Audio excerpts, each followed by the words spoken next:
Greetings, my friend. Welcome back to my channel. I'm Matt Schifferly with another video to help you be fit and live free. And this is a little bit of an example video because I've been talking a lot more lately about an objective-based approach to fitness and training as opposed to a program or workload approach. And the difference is that with an objective approach, you have a target or an objective that you're trying to achieve in particularly like your workouts. And you basically do whatever work, whatever exercises, however much amount of work you either can do or need to do to best hit that objective, as opposed to a program or a workload amount. And this is the idea that if you do the right number of sets, or if you run enough miles, or you work out for enough time, that's what's going to make the workout effective. But when we take a fundamental approach to fitness, which is how it actually works, we'd recognize that a workload or program-based approach that's strictly dogmatic is usually more based on estimation, assumption, and to some degree guesswork. And that doesn't mean it's a bad thing. It doesn't mean that the rules are bad or that they're not something that you should pay attention to. Usually when I'm training folks over at Capra Bodyweight Training, probably about 80% of the time I'm giving folks 3 work sets of each exercise they're doing, largely because that fits well with the workout time that we have for each session, and it works fairly well most of the time, and it's easy for people to kind of understand. But when we have an objective-based approach, that means you're actually training with the real purpose of making your workouts or diet effective, and then you're adjusting on a case-by-case basis or individual basis to actually make it effective so you can get the results you want while also minimizing stress on mind, body, and lifestyle. Let me give you some examples. So first, fundamental objective, energy expenditure, calorie expenditure. Now, a lot of times, folks will go into the science, which isn't really the science. They're like, the science says I can't work out for more than 45 minutes because cortisol levels shoot up, or I got to do zone 2 in order to burn fat or whatever. No, you're not following the science. You're following the reported some study that someone heard, and it's rumor mill and stuff, and you're hearing about it from a basically social media account or something. Like, you're not actually going in the actual data 9 times out of 10. I sure as heck don't. That's why I pay people to do that and then report it to me, because I don't have the skills or education to be able to do that. But I digress. So let's say you're trying to just burn calories and fat. All right, now if we followed the rules, we'd have a program that says I have to run for 3 miles, let's say, 3 times a week. Okay, great. Will running 3 miles 3 times a week burn more fat and calories than if you're sedentary? 100% absolutely. However, the thing with burning fat and calories is it's just simply down to time in most cases. The more you do, the more you burn. If you could be physically active 9 hours a day every single day, you're going to burn a hell of a lot more fat and calories and lose weight a lot faster than if you stick to that program. So you may, for example, have more time and more energy and more ability to just be more active. So sticking to that 3 times a week, running 3 miles is fine, but it's going to way hold you back.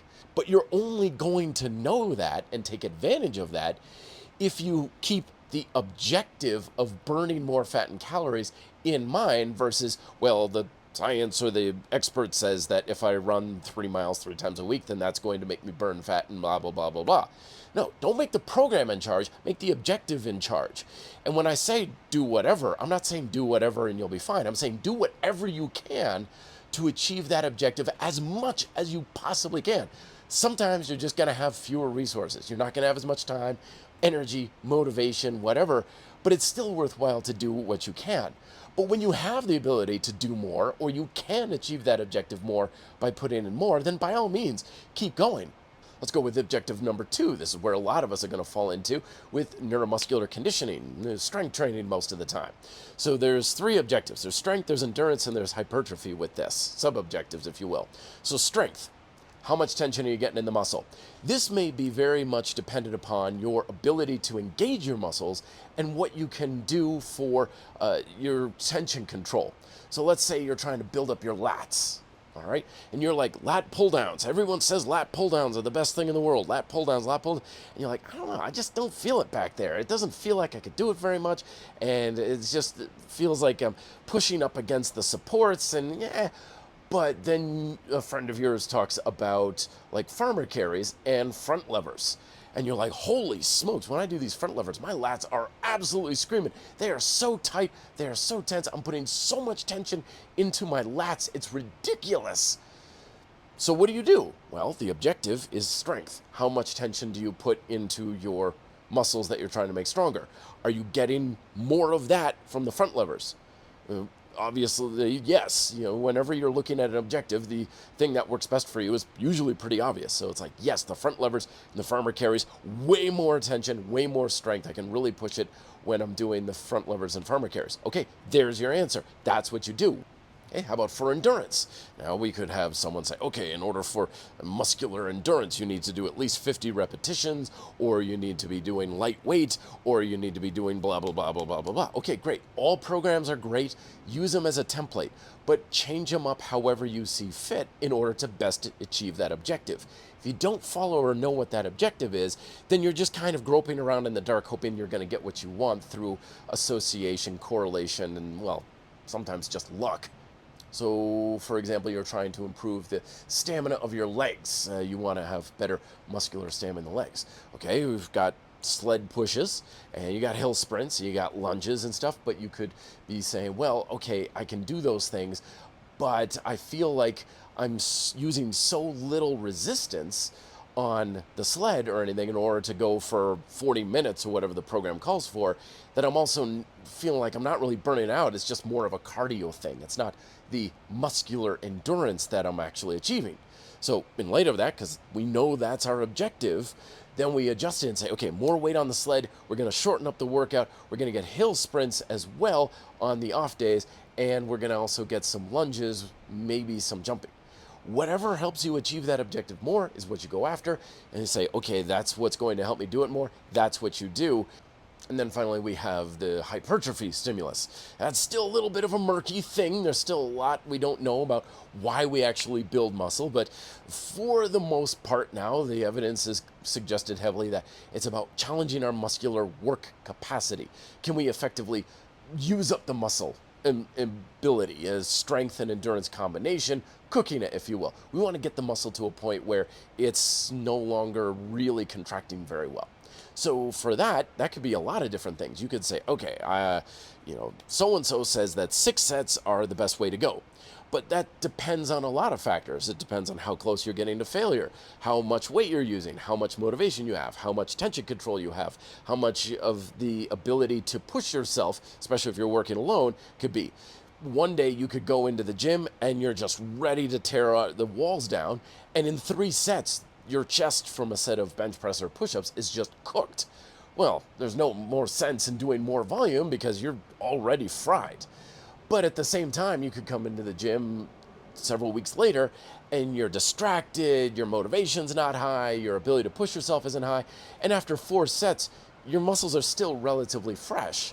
So do you follow the program and say, well, it says to stop at 4 and that's the optimal amount or anything? No, you're like, I still haven't quite hit the objective to the degree that I really want. I'm going to add in another couple sets to really make sure I'm using up the muscular energy to work my muscular work capacity and challenge, basically create the stimulus for hypertrophy I want. And then finally, we have our last objective, which is proficiency, effectively the skill of what we're doing. This could be anything from trying to drive a golf ball better, keep our back straight when we're doing kettlebell swings. We're just working on how well we do something. And for the most part with practice, like with energy expenditure, the more you do, the better off you are.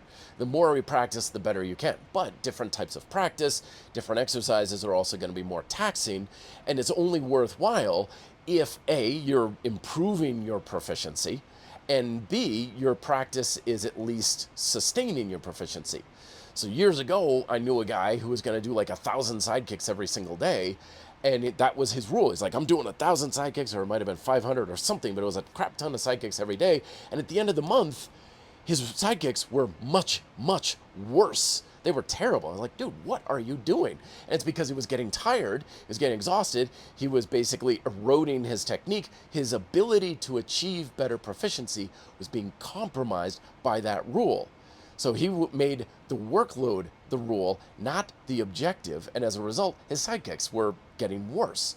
So I would say practice that sidekick as much as you possibly can, as long as your sidekicks are at least as good or not getting better. By all means, follow a workout program, follow the rules. I'm not saying don't do that. I'm saying don't make the rule or the workload or the program the goal. You don't go into the gym saying, I have the goal of doing the workout.